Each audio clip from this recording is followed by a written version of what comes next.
Hello everyone, আসসালামু আলাইকুম। আমি আছি আক্তার আপনাদের সামনে। আপনাদের আজকে নতুন একটি বিষয় জানাবো মালয়েশিয়ার বিষয় নিয়ে।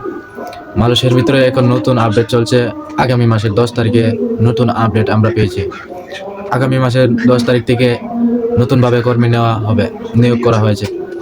আপনারা এখনো অযথা ঘোরাফেরা না করে অবশ্যই যে কোনো এজেন্সি, ভালো এজেন্সি ধরে আপনারা এই মুহূর্তে পাসপোর্ট জমা দেওয়ার জন্য আবেদন করতে পারেন। কারণ আমরা এমনও নিউজ পেয়েছি যে মালয়েশিয়ার কলিং ভিসা অতি দ্রুত চালু হবে। মালয়েশিয়ার সেক্টরের মধ্যে বিভিন্ন সফটওয়্যারের মধ্যে কাজ লাগবে, লোকজন খুব সংকট, অনেক সংকটের কারণে মালয়েশিয়ার সরকার আপনাদের মাঝে আমাদের বাংলাদেশের কর্মী নেওয়ার জন্য আগ্রহী। কিভাবে লোক নেবে তার অনেক বাস্তবায়ন করতে প্রায় অনেক সময় লেগেছে। সময় লাগার কারণে আজ এতদিন দেরি হয়েছে। অবশ্যই আগামী মাসের 10 তারিখ থেকে নতুন মেডিকেল শুরু হবে। মেডিকেল প্রক্রিয়া শুরু হলে তারপর ভিসা প্রসেসিং কাজ শুরু হবে।